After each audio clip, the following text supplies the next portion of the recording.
Sekarang dimuliakan oleh Allah Subhanahu wa taala. Pagi ini kita akan belajar Quran surat Muhammad.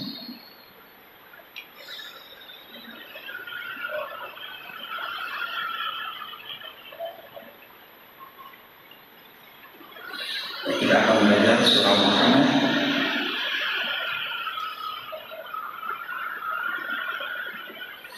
Ini merupakan salah satu surah Madaniyah yang diturunkan pada Allah melalui malaikat Jibril kepada baginda Rasulullah SAW setelah beliau hijrah ke Madinah. Walaupun ada sebagian ayatnya yang turun di Mekah setelah Nabi Muhammad datang ke Mekah, tapi realisasi Al-Quran itu periode sebelum hijrah dan setelah hijrah, bukan periode turun di Mekah atau turun di Madinah. Jadi penamaan Makkiyah Madaniyah ini, apakah ayat turun itu turun sebelum perintah hijrah atau setelah hijrah? Kalau sebelum tadi disebut dengan Makkiyah, sedangkan yang setelah hijrah disebut dengan Madaniyah. Walaupun ayatnya itu turun di Mekah, tapi tetap disebut sebagai surah Madaniyah. Kenapa? Karena itu diturunkan oleh Allah setelah hijrah ke. Nah, maka surah Muhammad ini termasuk kategori surah Madaniyah karena dilihat dari periode turunnya dan diturunkan setelah Nabi Muhammad hijrah ke Madinah. Surah Muhammad ini juga disebut dengan suratul Qital, surat peperangan, karena dalamnya bercerita tentang peperangan, bercerita tentang orang-orang yang berperang di jalan Allah, bercerita tentang ampunan Allah terhadap mereka yang berperang di jalan Allah. Ini merupakan surah yang ke-47, surah As-Sabi'ah wal Arba'un, surah ke-47. Kita lihat surah 47 itu langsung akan menunjuk kepada surah Muhammad atau suratul Qital. Nazalat pada surah Al-Hadid. Quran surah Muhammad ini turun setelah Quran surah Al-Hadid. Wajablu adadu ayatnya samaniyatan wa salasina ayat. Ayatnya itu ada 38, ada 38. 8 ditambah dengan 30, berarti ada 38 ayat. Wajablu adadu kalimat Tuhan hawalaini khamsina.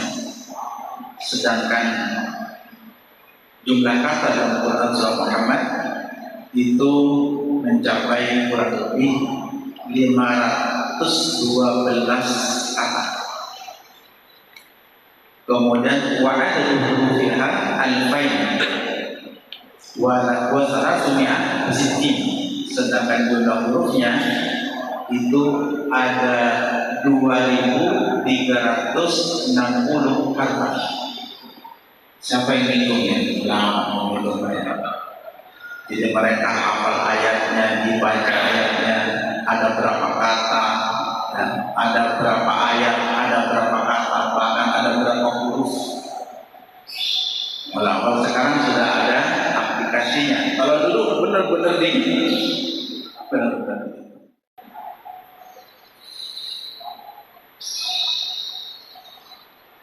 Ini terkait dengan surah Muhammad. Di surah Muhammad itu kategorinya surah apa?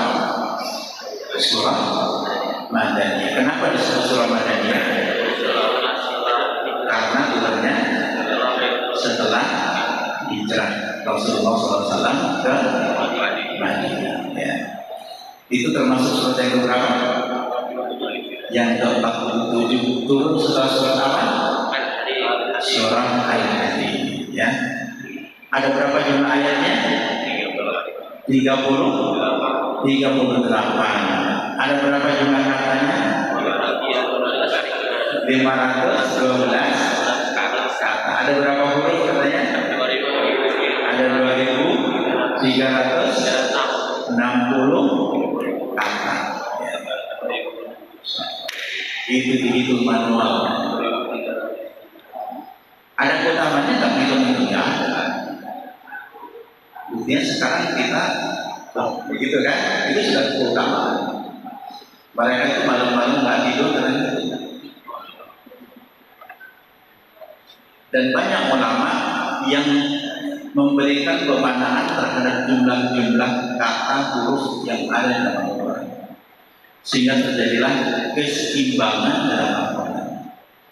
Ada menghitung berapa sih jumlah An-Nur dalam Al-Quran itu, berapa kalimat dalam Al-Quran itu dihitung oleh para ulama. Nanti dilihat keseimbangannya, jumlah kata An-Nur berapa, As-Sumat berapa. Ternyata sekarang kalau kita baca di tafsir pada Syiah itu tawazunnya luar biasa, sehingga jumlah gelap dengan terang dalam Al-Quran sama, ya. Jumlah kezaliman az-zulm itu dengan cahayanya sama. Itu berada di rahasia Allah sebagai sang pewahyu yang memfirmankan Al-Quran kepada Nabi Muhammad SAW. Nah, sebelum kita mengkaji tentang Al-Quran Surah Muhammad, saya baca terlebih dahulu apa keutamaan membaca Surah Muhammad. Fadlu qiraati Surah Muhammad. Keutamaannya, dia dengan surat dan fadl. Surah Muhammad ini termasuk surah-surah dalam Al-Quran yang mengandung banyak keutamaan. Al-Azim dan keutamanya itu sangat besar. Indah qiraatnya ketika kita membaca. Dan setelah ini kita akan membaca surah ini. Antara lain, wa huwa asy'ur bil aman. Orang yang membaca Quran Surah Muhammad ini akan merasakan damai, tenang jiwa. Asy'ur bil aman, merasa aman, merasa. Dan Al-Quran itu memang sebagai pikir, sebagai artikel, itu memang memberikan itminan, memberikan rasa aman, ketenangan kepada kita. Ala bidzikrillahi tatma'innul qulub. Ketahuilah bahwa dengan zikir kepada Allah, ingat kepada Allah, dan salah satu bentuk zikir kepada Allah yang dengan membaca Al-Quran, tatma'innul qulub, maka hati akan menjadi tenang, akan menjadi damai. Jadi orang yang tidak tenang hatinya bukan datang ke karaokean, ya, nyetel dangdut atau apa, ambil Al-Quran. Kalau yang tenang ambil Al-Quran. Jadi penenang hati bukan itu. Kita ongkang-ongkang di bawah pohon dengerin apa dangdut. Lagi ngapain? Ustaz, ini lagi nenangin hati nih. Ya begitu kan. Nenangin hati itu ambil Al-Quran, baca. Insya Allah Allah diceritakan tatma'innul qulub. Jadi salah satu hikmahnya atau keutamaan membaca surah Muhammad adalah asy'ur bil aman. Orang akan merasa dirinya damai dan aman. Wal aman minal faqr. Sedangkan rasa aman itu merupakan bagian dari kebutuhan manusia. Ada nggak manusia yang tidak butuh dengan rasa aman? Pasti semua manusia butuh rasa aman. Bahkan banyak orang itu sampai menggaji orang berjuta-juta itu untuk mendapatkan rasa aman, tapi nggak aman-aman juga. Sewa pengawal juga berlapis. Ini pengawal depan pintu rumah, ini pengawal depan pintu kamar, ini pengawal di halaman, ini pengawal di pintu pagar, ini pengawal di pintu masuk RT-nya, ini pengawal itu berapa berlapis.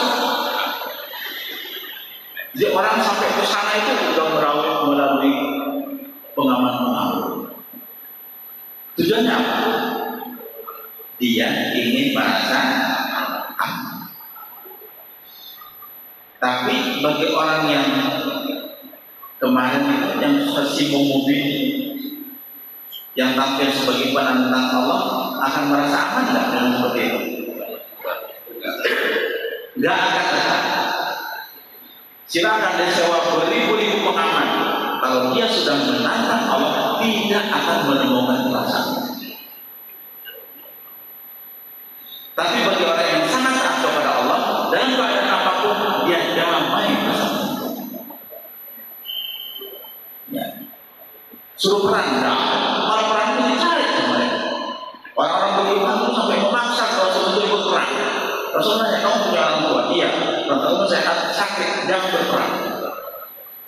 Datang ke Rasul untuk berperang. Bahkan ada yang cacat, ada yang berperang, sehingga turun ayat bahwa yang cacat itu tidak ada dosa untuk tidak berperang. Kenapa? Orang cacat aja waktu itu udah pincang, Pak. Datang ke Rasul, dia Rasul sanggup berperang. Kenapa? Karena dia ingin mencari kedamaian. Masa perang damai?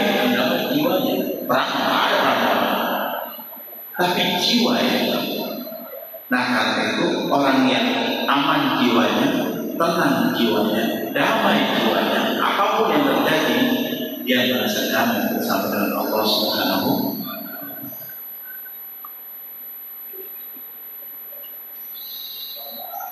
Wal aman minal faqr, rasa aman itu bagian dari kebutuhan manusia. Kemudian orang yang membaca Quran surah Muhammad ini akan dijaga ketika membacanya. Dijaga dari apa? Dijaga dari asyirk, dari kemusyrikan, dari al-kufur, dari kekufuran billah kepada Allah Subhanahu wa ta'ala. Karena ayat-ayatnya sehat. Ya, ayat-ayatnya sehat. Kita akan baca tentang isi ayat-ayatnya. Oke? Saya ulang ya.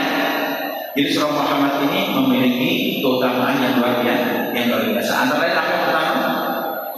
Orang itu akan merasa aman, merasa damai.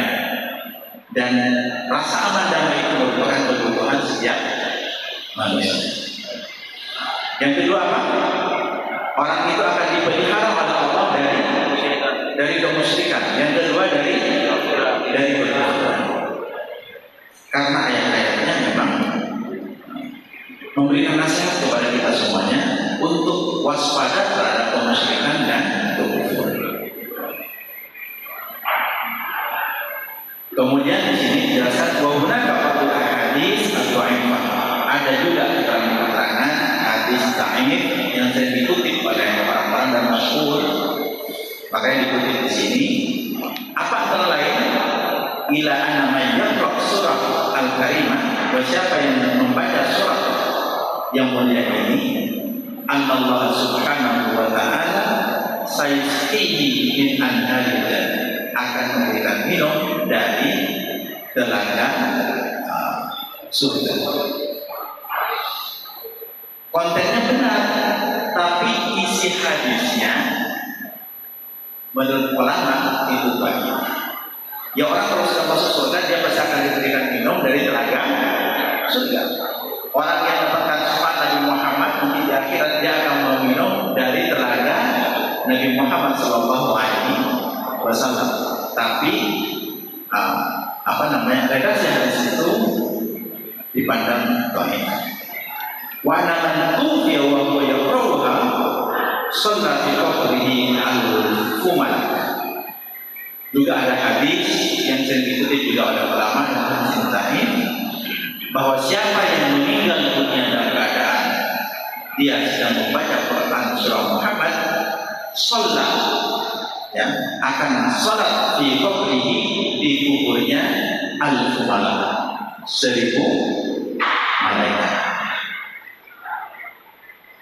Jadi ini keterangan-keterangan yang sering dikutip oleh ulama, tapi hadisnya tidak ditemukan sebagai hadis yang kuat, tapi hadisnya itu hadis yang lemah.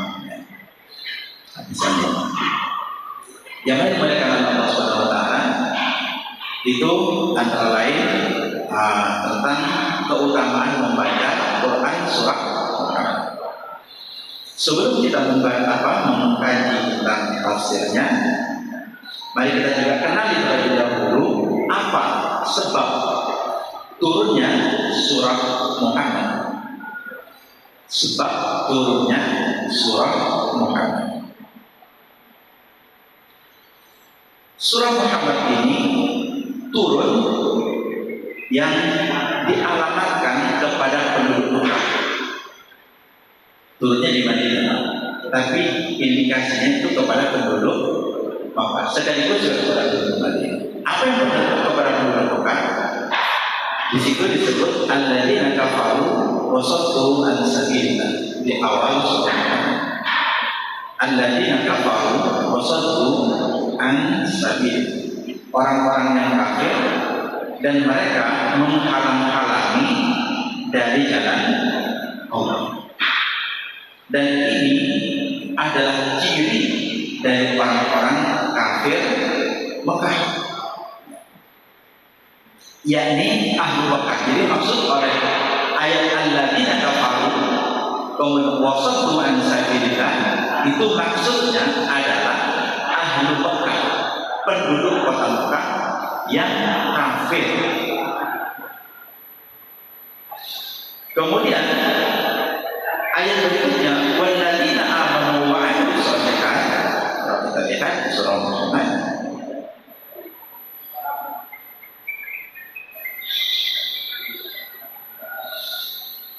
dari sini kan ayat 1 alladzina kafaru wa saddu an sabilillah, orang-orang yang kafir dan mereka menghalang-halangi dari jalan Allah. Maksudnya siapa ini?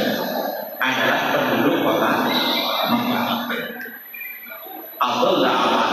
Allah menghapus, membatalkan amal-amal mereka. Ayat kedua, walladzina amanu wa 'amilus shalihat.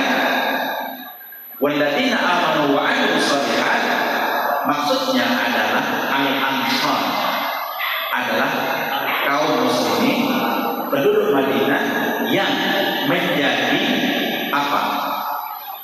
Ansar, kelompok penolong dari kaum muslimin Mekah yang hijrah ke Madinah.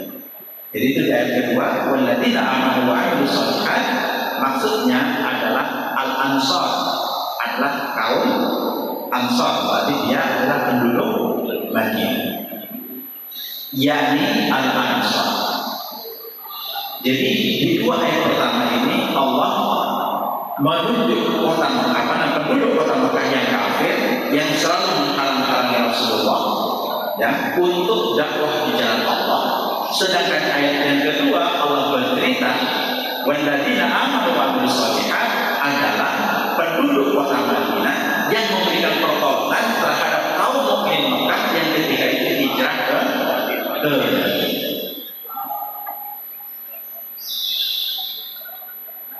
Sampai sini jelas Pak ya?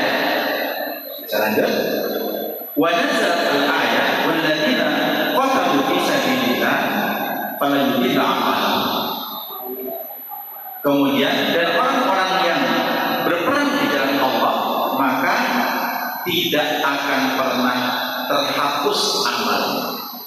Kalau tadi kan penduduk Mekah semua amal mereka itu dihapuskan, dibatalkan oleh Allah. Dibatalkan itu sudah jadi Pak, cuma kayak masih sudah jadi dirobohin, dibatalkan ya.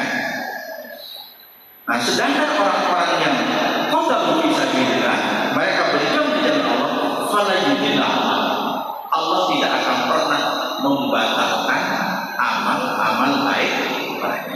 Di sini jelas sekali kedudukan orang beriman dan kedudukan orang yang tidak beriman dari segi amalnya dalam pandangan Allah Subhanahu wa taala. Orang yang kafir pada Allah dibatalkan amal sebaik apapun, infak sebesar apapun, ya kata-kata seindah apapun, pertolongan sebagus apapun, dia tidak beriman kepada Allah, menghalang-halangi dakwah Rasul, batal. Orang beriman Jangan yang besar, sekecil apapun, seremeh-temeh apapun, infaknya sekecil apapun, senyumnya sesedikit apapun, pertolongan yang sekecil apapun akan dihitung balik. Gak ada sedikit pun yang dibatalkan.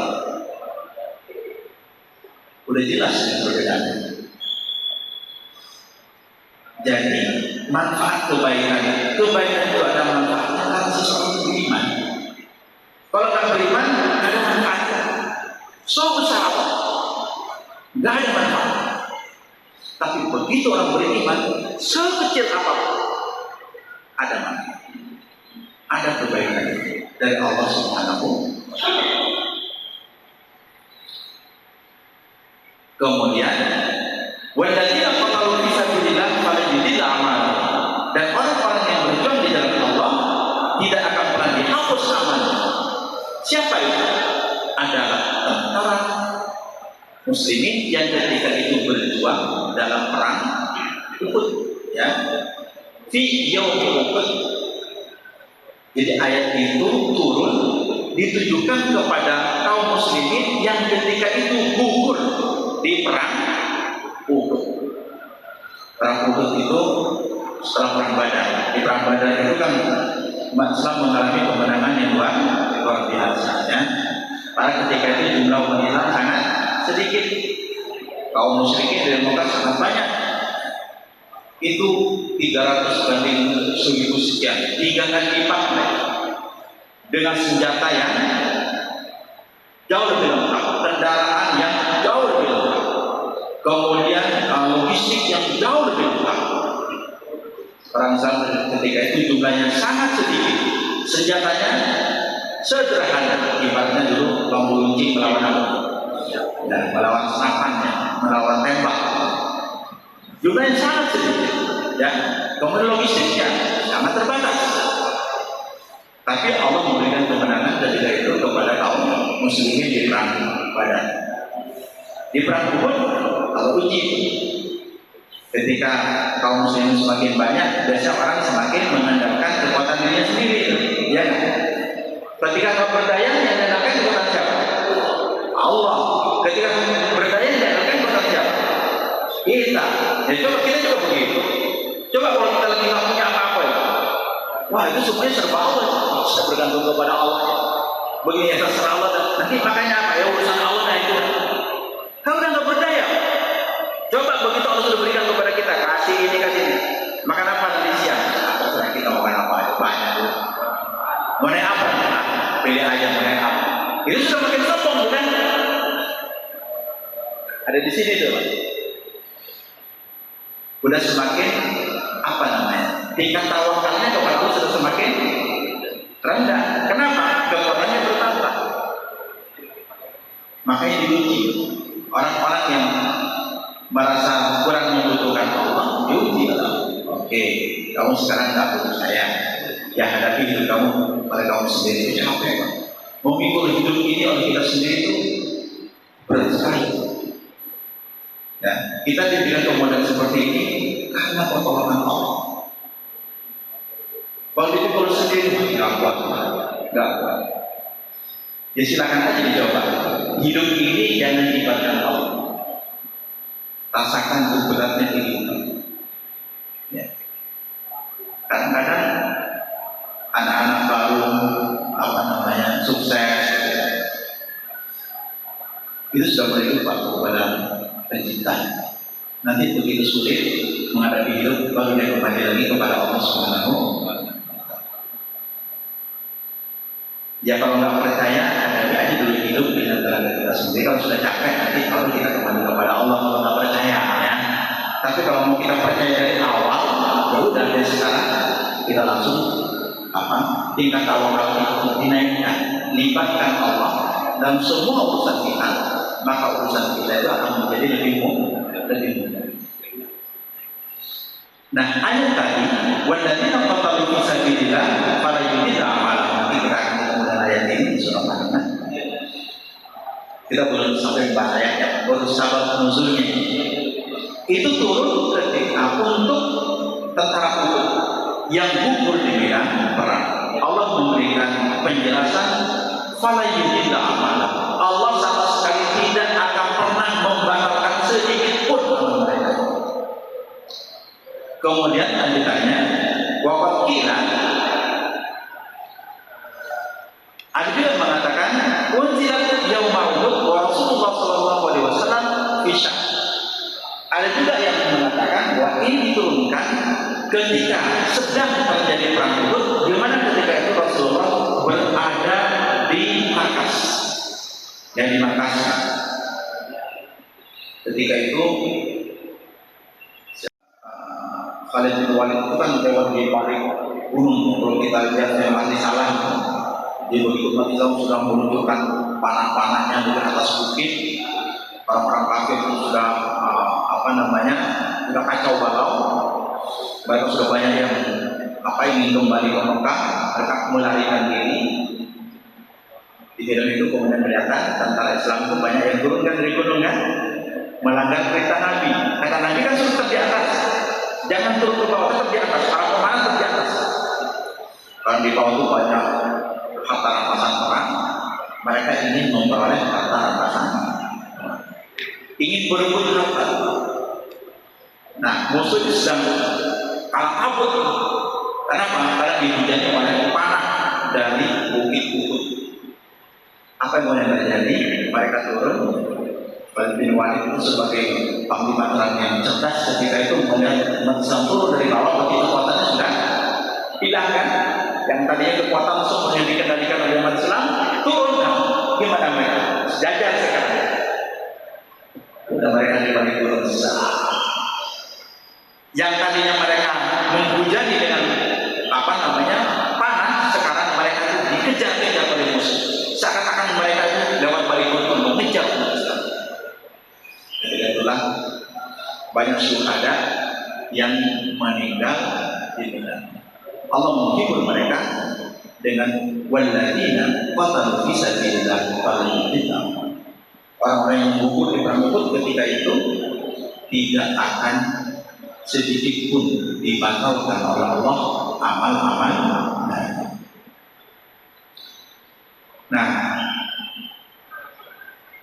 kemudian ketika itu Islam mengalami banyak luka, al-jarahat, walaupun bahkan banyak yang terbunuh. Lalu apa yang terjadi? Waqadna dan musyrikun yaumaidin. Dan ketika itu orang musyrik berkata, ketika mereka sudah mengalami kemenangan, umat Islam mengalami kekalahan, para musyrik itu berteriak, "Akhli Hubal, akhli Hubal." Muliakan Tuhan mereka yang namanya Hubal. Muliakan Hubal, muliakan Hubal, muliakan Hubal. Kata orang musyrik. Fanada muslimun. Maka ketika itu orang muslim menjawab teriakan mereka, "Akhli Hubal, akhli Hubal." Itu dijawab dengan apa? Allahu a'la wa ajal. Allahu a'la wa ajal. Allah yang maha tinggi dan Allah yang maha. Jadi kalau mereka itu menyerukan akhli Hubal, kaum muslimin ketika itu menjawabnya Allahu a'la wa ajal. Allah lah yang lebih mulia dan Allah lah yang lebih agung. Fanazal musyrikun. Kemudian orang musyrik ketika itu berteriak lagi, jawab lagi, yaum biyaum, hari berbalas hari. Maksudnya kekalahan mereka di hari Badar dibalas oleh kemenangan mereka di hari Uhud. Ya, yaum biyaum, inal harb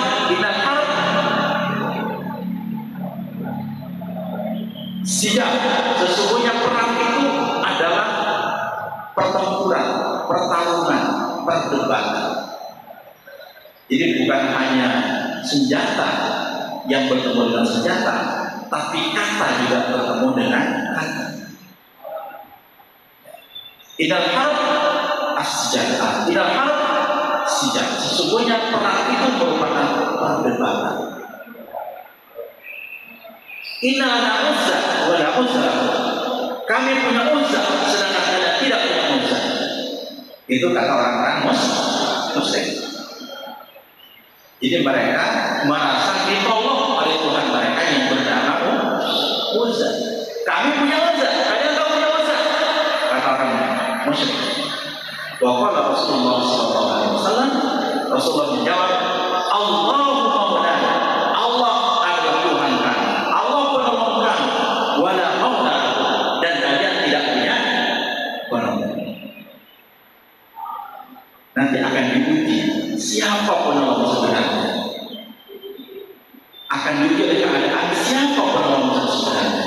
Usaha yang mereka bangga-banggakan, ataukah Allah yang memang menolong umat Islam, menolong mereka? Nah, mereka ditolong oleh Allah sejak diragukan, kalau nggak ditolong oleh Allah mereka nggak lahir. Jadi ketika mereka menyebutkan bahasanya, Inna lana uzza, walaysa lakum uzza, kami punya uzza dan kalian tidak punya uzza, wa la uzza lakum. Rasulullah menjawab, Allahu lana wa la maula. Allah menolong kami dan kalian tidak punya penolong. Nah, ini ayat ini nanti disebutkan juga dalam Quran surah Muhammad. Kemudian kan sababun nuzul surah Al-Karimah. Ayat ini juga turun, surah Muhammad ini turun, hijratul musyrikin di ma'rakatil ibadah, terkait dengan korban yang dialami oleh kaum musyrikin di ma'rakatil ibadah, dalam pertempuran Badar. Wa kana al-qawm isna'asyara rajulan, ada 12 orang dari kaum musyrikin ini adalah yang memasok logistik besar-besar, ya, alat perang, konsumsi perang itu didukung habis-habisan oleh 12 orang ini, dan mereka mengalami luka berat dan mengalami korban. Siapa mereka itu? Abu Bakhtari bin Hisham, adalah Abu Bakhtari bin Hisham. Ini tokoh mereka. Haris bin Hisham ini dua saudara, ya. Zum'ah bin Aswad. Sudah berapa orang? Abu Bakhtari bin Hisham, Haris bin Hisham, Zum'ah bin Aswad 3 orang, Haris bin Amir 4 orang sudah. Kemudian bin Naufal, kemudian Syaibah wa Utbah ibna Rabi'ah. Syaibah wa Utbah berarti sudah 6. Ada Syaibah, ada Utbah, dua-duanya itu adalah anak dari Rabi'ah.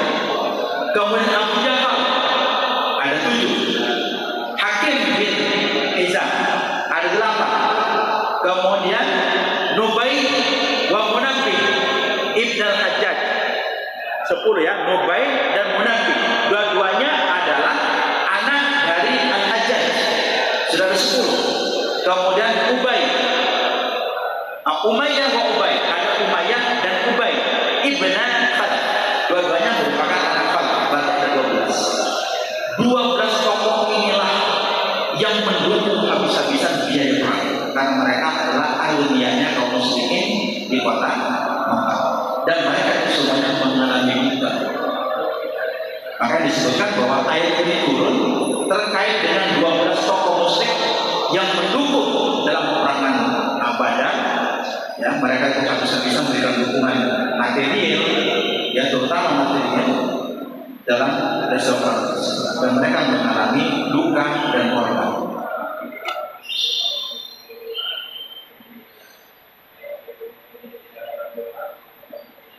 Kemudian ayat ini juga menjelaskan tentang orang-orang yang mati syahid atau meninggal dalam keadaan syahid min ashabi Nabi, dari sahabat Nabi SAW, yauma ghazwa Uhud, pada hari pertempuran Uhud. Kemudian ayat ini juga bercerita tentang pahala besar yang akan diterima oleh kaum muslimin, para tentara Allah ketika berjuang di medan Uhud. Kemudian waqtilah Abi Juraij di qoulihi ta'ala walladzina qutilu fi sabilillah falan yudilla a'malahum qala nazalat liman qutila min ashabin nabi yawm. Jadi ayat itu turun ketika terkait dengan sahabat Rasulullah ketika terjadi perang Uhud. Jadi inilah penjelasan-penjelasan tentang sebab turunnya Quran surah Muhammad. Jadi terkait dengan peristiwa apa? Yaitu peristiwa perang Uhud, ya. Terkait dengan perang Badar sebelumnya, ya. Jadi ada 12 kaum muslim ketika itu yang mengalami luka-luka. Bapak sekalian, inilah beberapa catatan tentang sebab-sebab turunnya Quran surah Muhammad. Insya Allah pada pertemuan yang akan datang kita akan menjelaskan satu persatu dari ayat ini serta kandungan yang terdapat di dalam Quran surah Muhammad. Baik, Bapak sekalian, mari kita di pertemuan pertama ini kita sempurnakan dengan membaca Al-Baqarah. A'udzu billahi as-sami'il 'alim minasy syaithanir rajim. Bismillahirrahmanirrahim. Alhamdulillahi rabbil alamin. Ar-rahmanir rahim. Maliki yaumiddin. Iyyaka na'budu wa iyyaka nasta'in. Ihdinas siratal mustaqim. Siratal ladzina an'amta 'alaihim ghairil maghdubi 'alaihim waladdallin.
فاتم علينا نعمتك وعافيتك وسترك في الدنيا والآخرة اللهم أصلح لنا من نعمتك وكافر من خلقك منك وحدك لا شريك لك على الحمد والشكر يا ربنا الحمد كما ينبغي لجلال وجهك وعظيم سلطانك رضيت بالله ربا وبالإسلام دينا وبمحمد نبيا ورسولا سبحان الله وبحمده عدد خلقه ورضا نفسه وزنة عرشه ومداد كلماته بسم الله الذي لا يضر مع اسمه شيء في الأرض ولا في السماء وهو السميع العليم اللهم إنا نعوذ بك من أن نشرك بك شيئا نعلمه ونستغفرك لما لا نعلم أعوذ بكلمات الله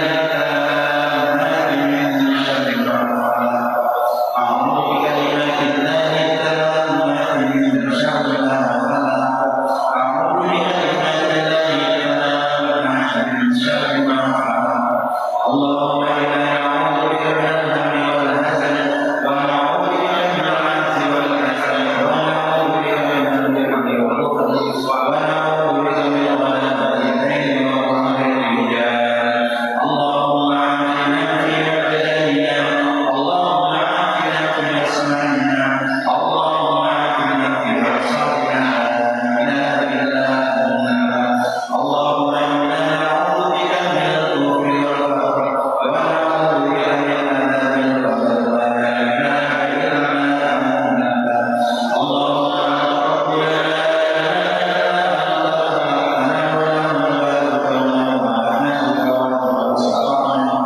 نعوذ بك من شر ما صنعنا ولك بنعمتك علينا ونعوذ بك من مغفر لنا فإنه لا يغفر الذنوب إلا أنت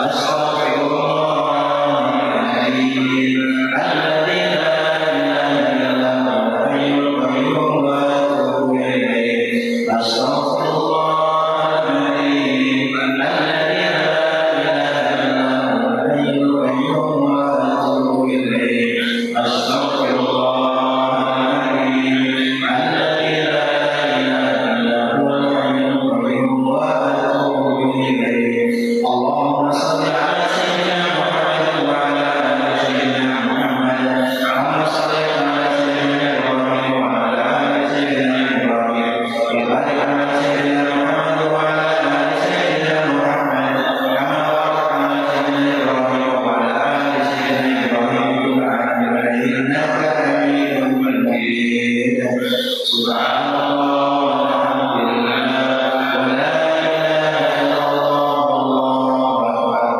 سبحان الله والحمد لله ولا إله إلا الله والله أكبر سبحان الله والحمد لله ولا إله إلا الله والله أكبر لا إله إلا الله وحده لا شريك له له الحمد وهو على كل شيء قدير ولا حول ولا قوة إلا بالله العلي العظيم قل اللهم مالك الملك تؤتي الملك من تشاء وتنزع الملك ممن تشاء وتعز من تشاء وتذل من تشاء بيدك الخير إنك على كل شيء قدير تولد الليل في النهار وتولد النهار في الليل وتخرج الحي من الميت وتخرج الميت من الحي وترزق من تشاء بغير حساب